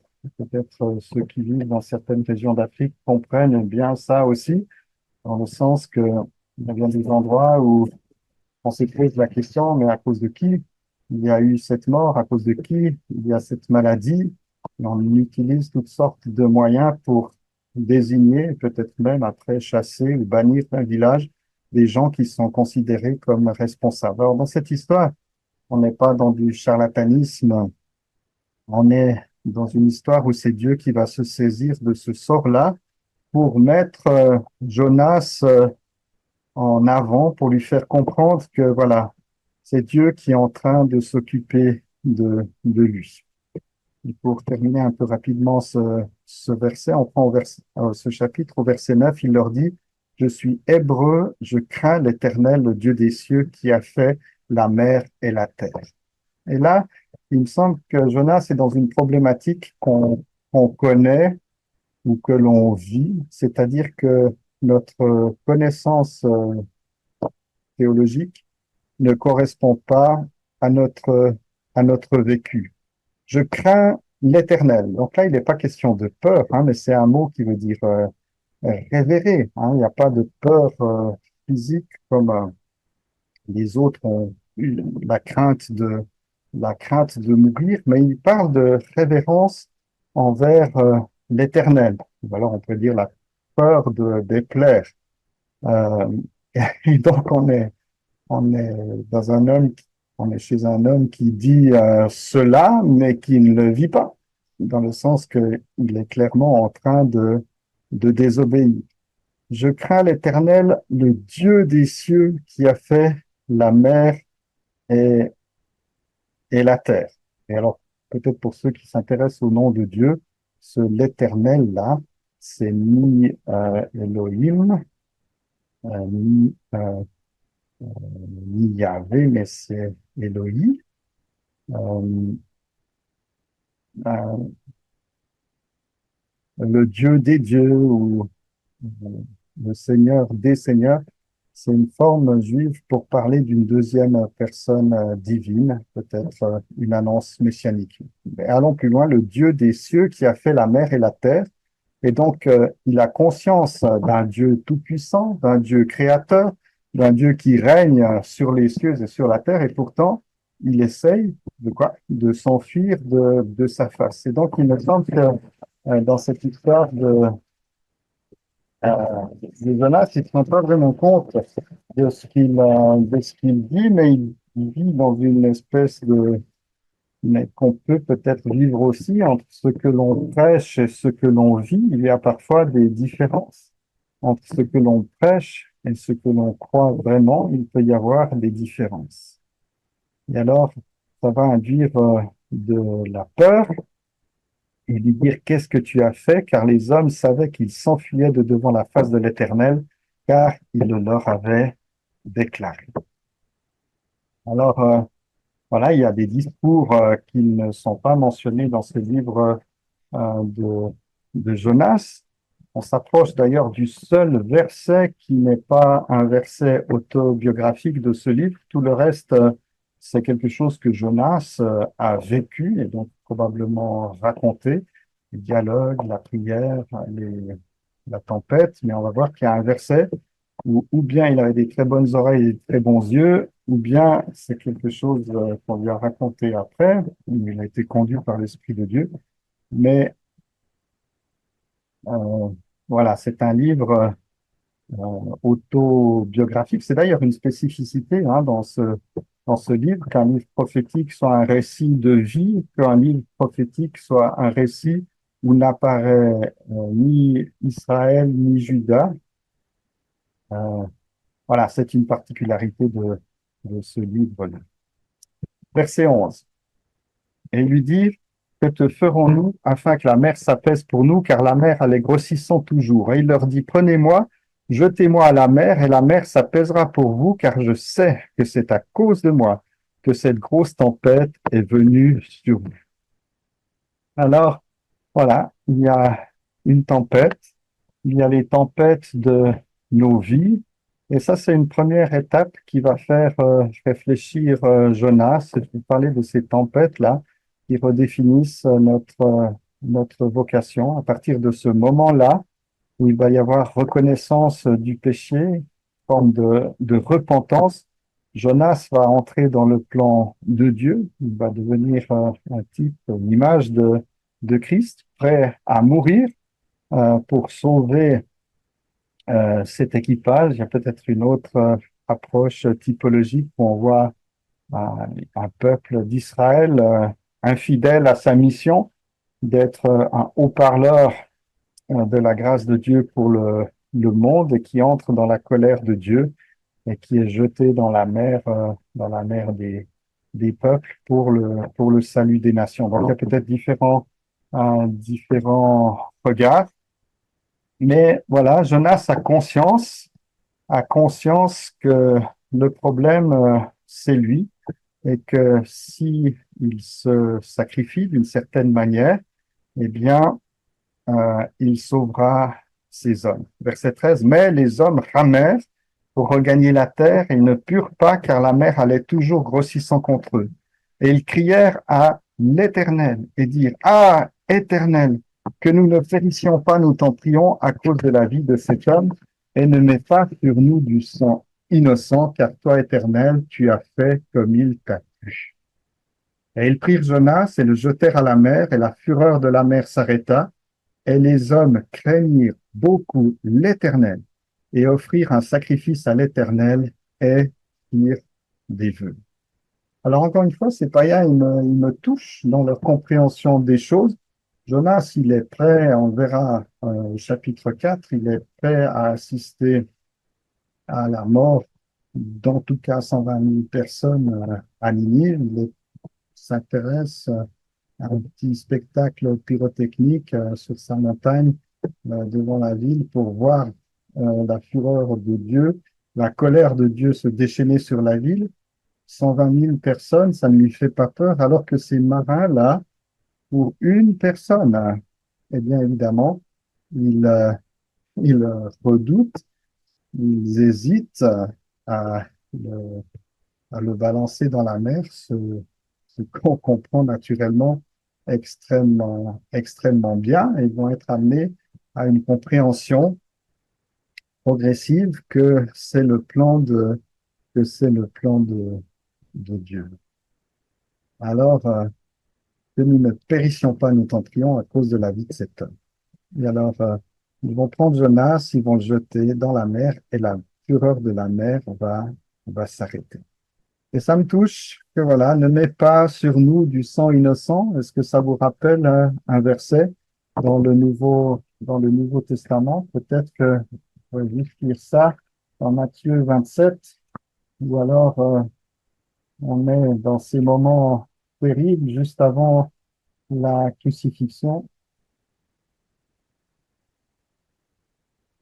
Matthieu 27, verset 24, je lis, et il s'écria encore plus fort, disant qu'il soit crucifié. Et Pilate, voyant qu'il ne gagnait rien, mais que plutôt il s'élevait un tumulte, prit de l'eau et se lava les mains devant la foule, disant, je suis innocent du sang de ce juste, vous y aviserez. Et tout le peuple répondant dit que son sang soit sur nous et sur nos enfants. Voilà, quelle phrase terrible. Et encore une fois, les païens ont été plus sensibles à la pensée de Dieu que le peuple, que le peuple de Dieu. Et donc, on arrive sur ce verset 16. Et les hommes craignirent beaucoup l'Éternel, offrirent un sacrifice à l'Éternel et firent des vœux. C'est donc ce seul verset que Jonas n'a pas vécu de manière proche, puisque il était probablement déjà dans l'eau. Alors, bien, comme je le disais, il avait de bonnes oreilles et les yeux affûtés, mais dans cette tempête, on, on ne le pense pas. Et donc, on va aborder maintenant ce chapitre 2, qui est un tournant dans l'histoire de Jonas. Alors, on a déjà commencé à prendre un virage. Il y a reconnaissance de la culpabilité et puis il y a salut pour cet équipage. Et on entre dans ce chapitre 2 au verset 1. Et l'Éternel prépara un grand poisson pour engloutir Jonas. Et Jonas fut dans les entrailles du poisson 3 jours et 3 nuits. Alors voilà, Dieu va préparer. Alors Dieu prépare plusieurs choses hein, dans Jonas. Jonas. Si on va au chapitre 4, verset 6. Et l'Éternel Dieu prépara un quicajon et le fit monter au-dessus de Jonas. Au verset 7, et Dieu prépara un ver le lendemain au lever de l'aurore. Verset 8, et il arriva que quand le soleil se leva, Dieu prépara un doux vent d'Orient et le soleil frappa la tête de, de Jonas. Alors, voilà, Dieu est celui qui prévoit d'une certaine manière et qui va préparer un poisson, qui va attribuer un grand poisson pour engloutir Jonas. Et alors, bon, il y a plusieurs questions qui se posent quant à cette histoire. Encore une fois, le Seigneur Jésus, on verra la prochaine fois, considérait ce livre de Jonas comme authentique et comme le signe de Jonas dont on va parler dans peu de temps, ces 3 jours et 3 nuits dans le ventre du poisson, comme vrai. Mais je vais peut-être vous raconter une petite histoire. C'est dans une classe d'école, un professeur, alors assez critique par rapport à la parole de Dieu, racontait quelque chose et disait, ben, en tout cas, dans la Bible, il y a plein de choses invraisemblables. Par exemple, cette histoire de Jonas, on n'a jamais vu un poisson qui engloutisse un homme, qui puisse survivre 3 jours. Ça n'existe pas, c'est un conte, c'est une invention. Et une petite fille qui, dans le fond de la classe, dit, mais écoutez, moi, je suis pas d'accord avec ça. Je crois ce que la Bible dit. Par contre, quand je verrai Jonas au ciel, eh bien, je me réjouis de pouvoir lui poser la question. Qu'est-ce que c'était comme poisson? Comment c'était dedans? Enfin, j'aurais plein de questions pour Jonas. Et là, le maître d'école la regarde, et rit et dit, mais bon, de toute façon, le ciel, voilà. Et si Jonas est alors en enfer? Et là, la petite fille lui dit, bon, alors là, c'est toi qui lui poseras la question. Voilà, l'Éternel prépare un grand poisson pour engloutir Jonas. Ce que je veux souligner, c'est que Dieu prépare les choses pour réorienter nos vies.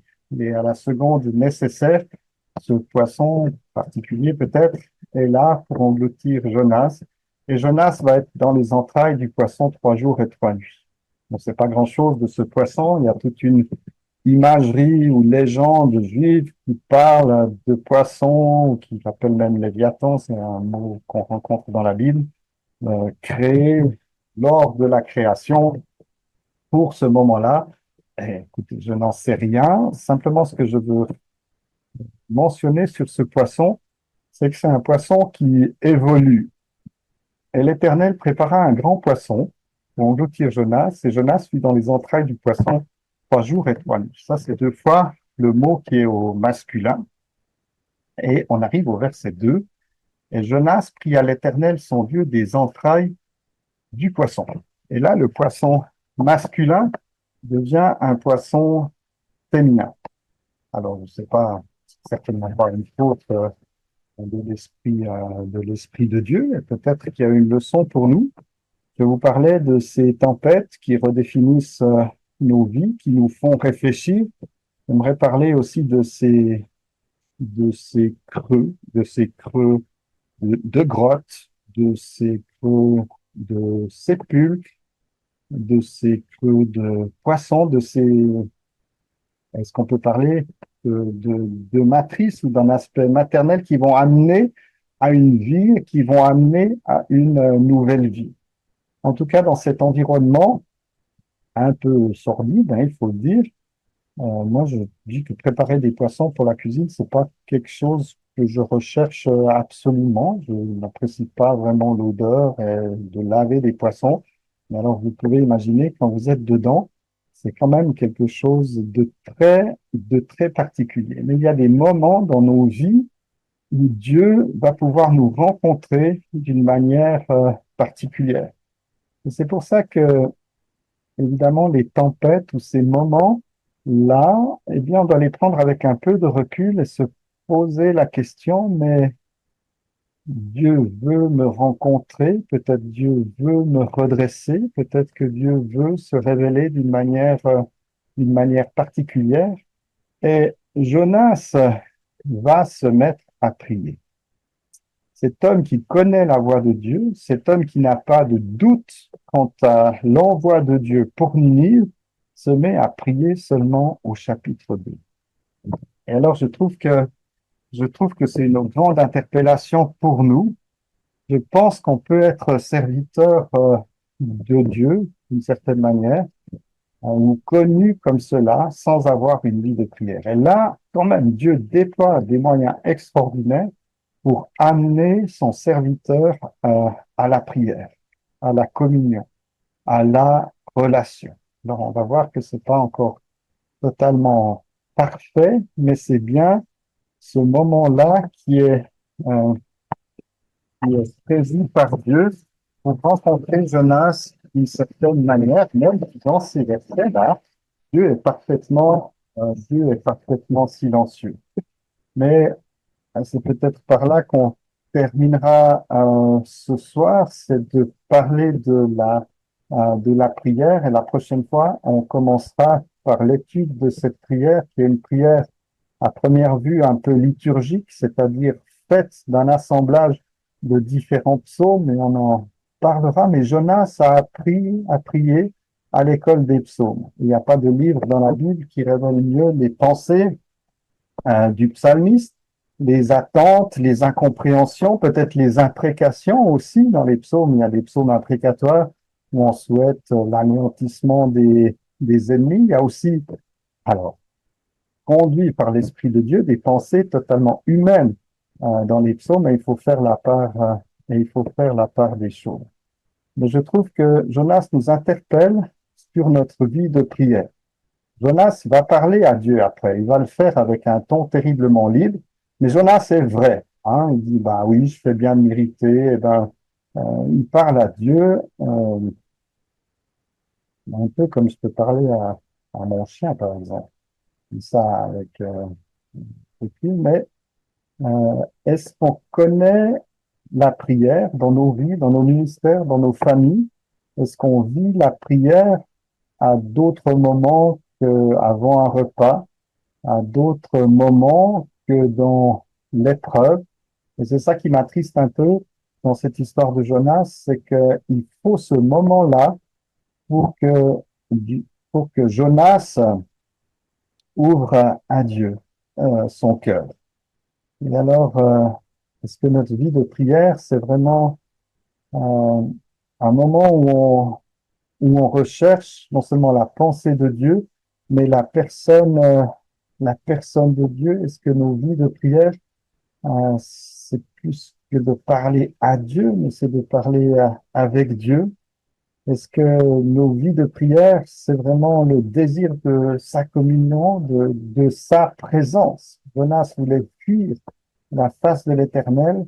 La prière doit nous amener dans la présence de Dieu. Je ne parle pas de prière un peu rituelle, je ne parle pas de la prière, peut-être certains frères vont me comprendre.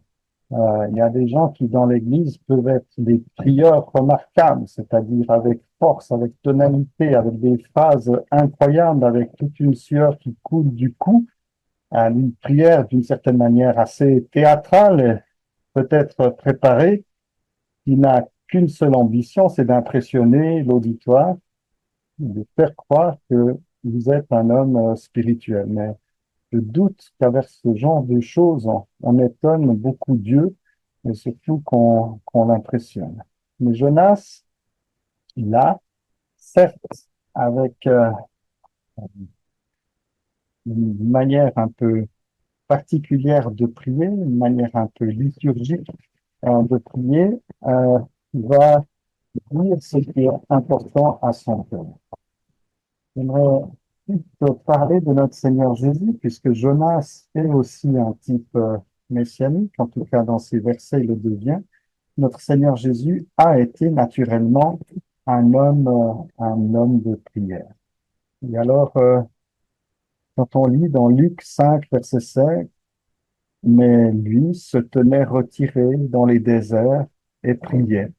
Certes, il priait aussi en public. Ses disciples l'ont rencontré en prière, mais il avait une vie secrète, cachée, je sais pas si on peut parler comme ça, une vie de relation, de communion avec son Dieu. Psaume 109, verset 4, alors c'est un verset messianique. Pour mon amour, ils ont été mes adversaires, mais moi, je me suis adonné à la prière. Est-ce que ce qui était vrai pour David, ce qui était vrai pour notre Seigneur Jésus, peut être vrai aussi pour nous? Dans l'épreuve, eh bien, je me suis adonné à la prière. Jonas, il devait se lever, entrer en scène, prendre, relever certains défis, perdre un certain confort pour accomplir la volonté de Dieu. Et peut-être cette volonté, comme pour Moïse, était difficile à accepter premièrement, mais la prière l'aurait amené à dire comme le Seigneur Jésus, non pas ma volonté, mais la tienne. Dans Luc 6 au verset 12, il arriva en ces jours-là que Jésus s'en alla sur une montagne pour prier. Il passa toute la nuit à prier Dieu. Et donc après, il y a le choix de ses disciples. Jonas était placé devant un choix, et alors on n'a pas l'impression qu'il ait passé beaucoup de temps à prier avant de faire un choix de désobéissance.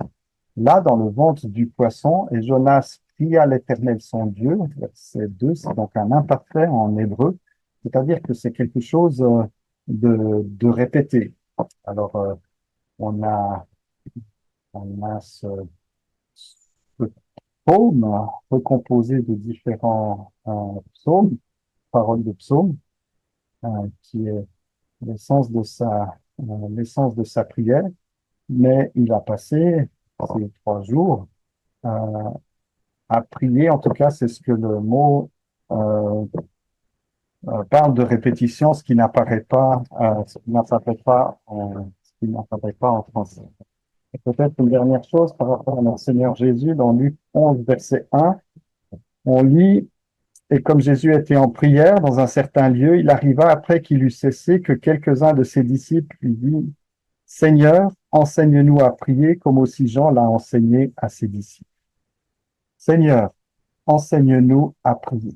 Alors, encore une fois, il y avait une prière éloignée du Seigneur. Ses disciples ne le voyaient pas, mais il y avait aussi des moments de prière à un jet de pierre. Et en tout cas, là, le Seigneur est connu comme celui qui prie. Et c'est d'ailleurs une question qu'on peut se poser. Est-ce que votre conjoint vous connaît comme quelqu'un qui prie? Est-ce que vos enfants vous connaissent comme quelqu'un qui prie? Je trouve que c'est une question interpellante. Pour les disciples, c'était clair.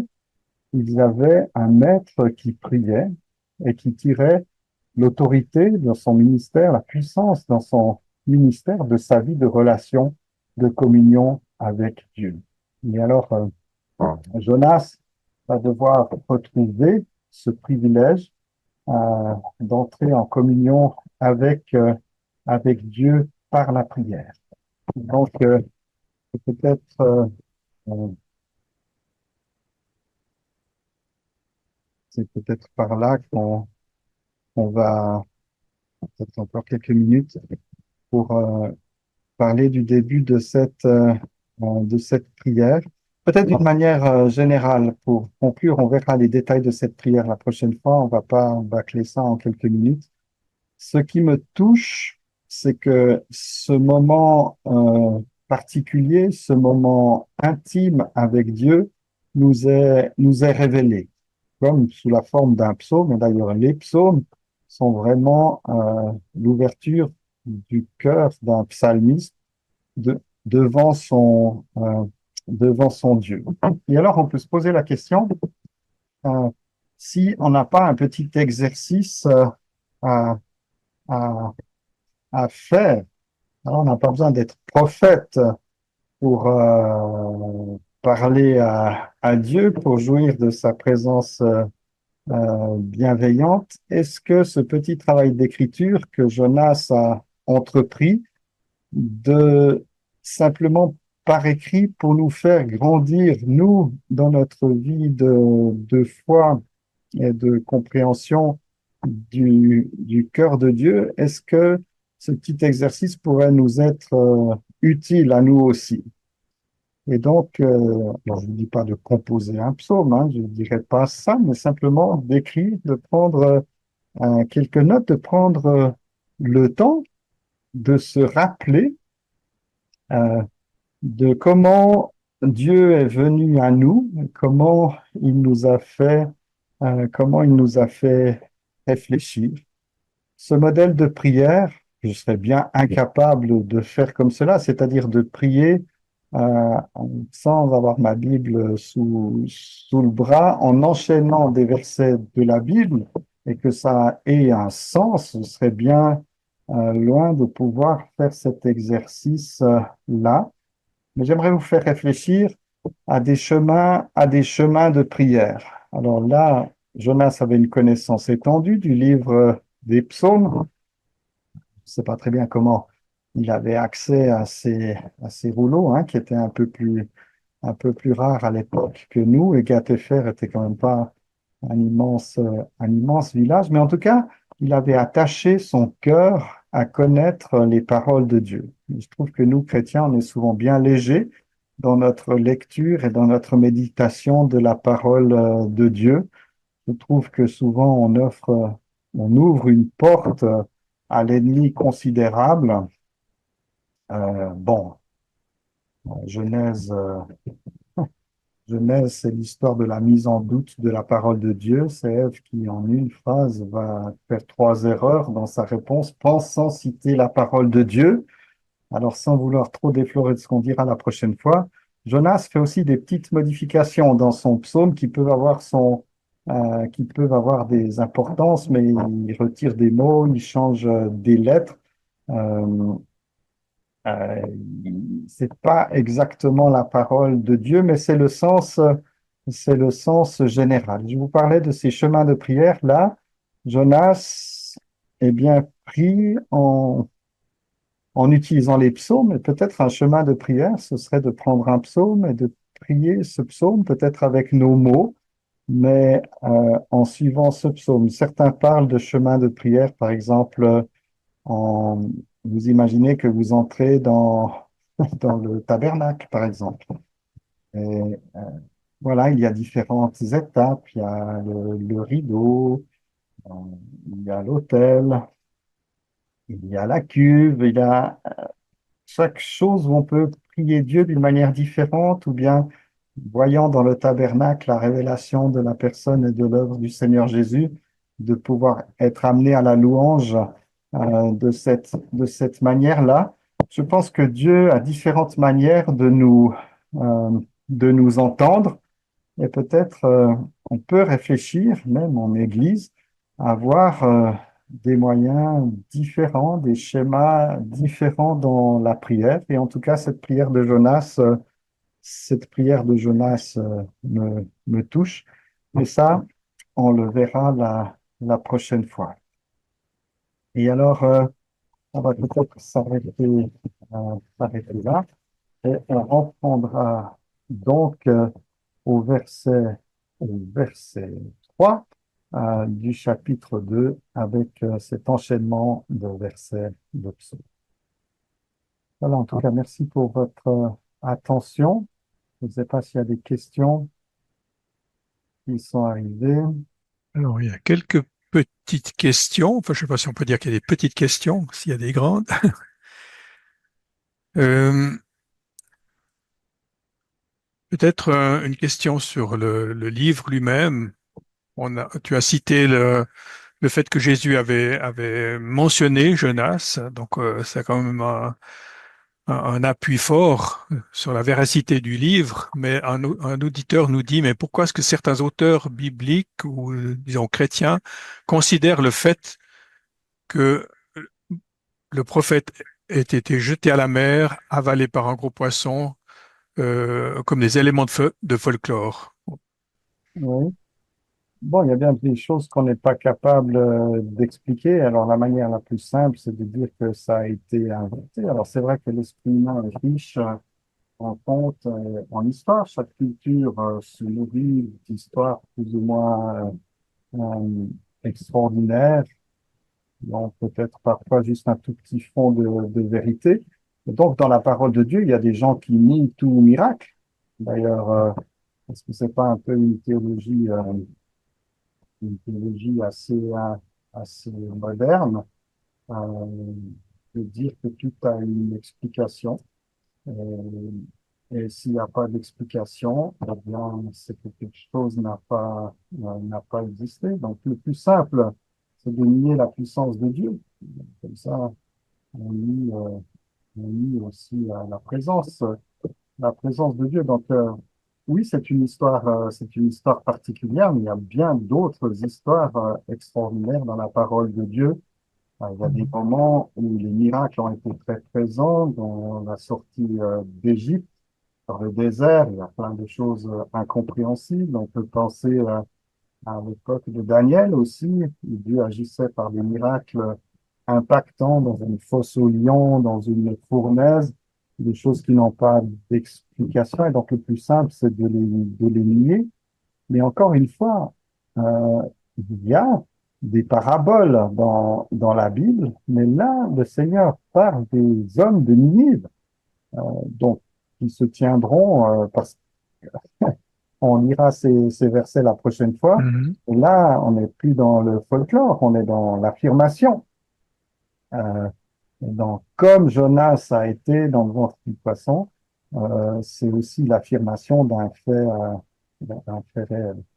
Donc, il y a toujours une tentation devant l'inexplicable euh, à, à nier, à nier cela, mais ne nous moquons pas trop de la parole de Dieu. Pendant des siècles, on a dit, mais Ninive, 120 000 personnes, 3 journées de chemin pour la traversée, où on expliquera ça avec des versets de la Genèse. C'est impossible parce que Ninive n'existait plus, n'était plus qu'un tel, une montagne. Et il a fallu à la fin du 19e siècle qu'on retrouve Ninive pour se dire, mais effectivement, il y avait une puissance, une ville qui était devenue une des plus grandes villes du monde et qui a véritablement existé. Tous ceux qui s'en étaient moqués, euh, eh bien, bon, ils étaient entre-temps décédés, probablement, Mhm. mais ne nous moquons pas trop vite de la parole de Dieu. Mhm. Et puis en rapport avec ce miracle, finalement, avec ce gros poisson, est-ce qu'on pourrait imaginer que finalement Jonas est vraiment mort et ressuscité pour aller plus loin avec la parole du Seigneur Jésus, dans la ressemblance de la mort et de la résurrection du Seigneur Jésus, parce qu'il y a quand même des expressions qui disent, par exemple, du sein du Shéol, dans la prière de Jonas. Il est parlé aussi qu'il est descendu jusqu'au fondement des montagnes, donc c'est très très profond, ce qu'un être humain peut pas supporter.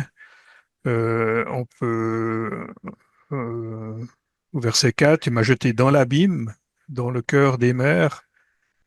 Est-ce que ça pourrait peut-être donner une forme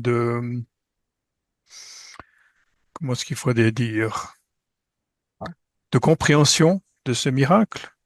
Ou bien il faut voir ces termes comme simplement des expressions littéraires repris de différents psaumes, comme tu l'as dit.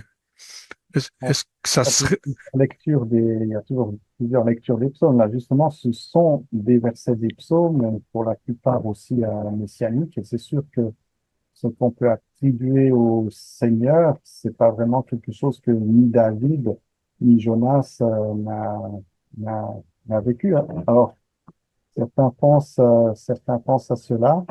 Moi, je pense qu'il y a une part d'inexplicable Mhm, où voilà, Jonas a versé cela d'une manière peut-être un peu miraculeuse.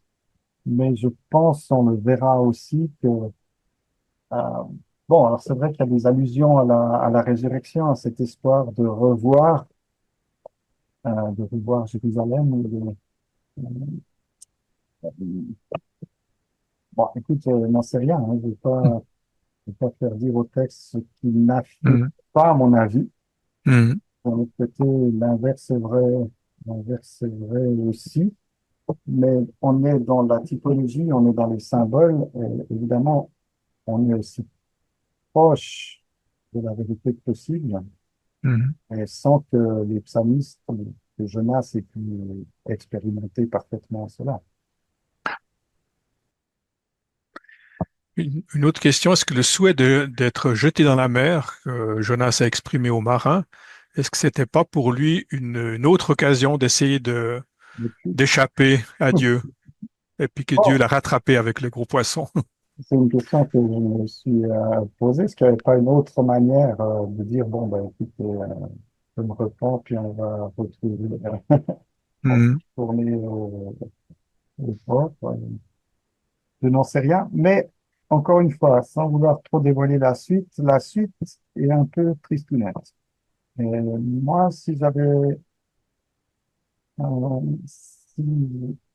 moi, je me serais arrêté à la fin du chapitre 3 si j'avais été Jonas. Donc, une grande conversion. mhm. Mais il y a un chapitre 4 qui nous montre que, voilà, le travail de Dieu est Pour terminer. consistant. Et alors, euh, ben, si on prend juste le verset 4, hein, sans trop dévoiler la suite, Jonas, il dit, tu m'as jeté dans l'abîme, dans le cœur des mers. D'accord? Ce qui n'est pas totalement vrai, d'une certaine manière, parce que c'est Jonas qui a dit, jetez-moi à la mer. Mais on lit dans ce verset 4, tu m'as jeté dans l'abîme. Alors évidemment, c'est la reprise d'un psaume, mais c'est bien aussi la prise de conscience que c'était le chemin de Dieu. Mhm. Et pour les marins, il y a eu suffisamment de doutes. Euh, voilà, en tout cas, ils ont eu cette conviction aussi que Dieu ne leur tiendrait pas rigueur. D'accord. Autrement, là, on arrive au bout des questions. Alors, on peut déjà peut-être annoncer le fait que la prochaine fois, ce sera donc le 12 novembre, mardi 12 novembre. Je vous remercie nous avoir accompagnés pendant cette soirée sur l'étude de ce livre de Jonas. On espère que ça pourra vous donner des pistes, comme ça peut m'en donner à moi-même, sur la manière de marcher en tant que serviteur de Dieu, en nous inquiétant de ces questions qui sont posées à Jonas et voir dans quelle mesure on peut apporter une réponse devant Dieu dans notre ministère. Et je vous propose de clore cette soirée par la prière. Notre Dieu, notre Père, nous voulons te remercier encore une fois pour cet exemple que tu nous donnes au travers de ce prophète. Te remercier parce que tout ce qui est donné dans ta parole est là pour nous instruire, pour nous guider, pour nous soutenir, pour nous conduire sur le chemin. Merci de ta compassion, de ton désir de nous faire grandir pour que nous puissions te ressembler chaque jour un peu plus dans notre marche chrétienne et que nous puissions glorifier ton nom au travers de cette marche. Merci de nous accompagner pendant ces jours qui viennent et nous te remettons déjà à la prochaine rencontre en te priant de bénir ces moments de partage. Amen. Voilà, alors on vous souhaite une bonne soirée à chacun, là où vous êtes. Que Dieu vous bénisse et à bientôt. Amen.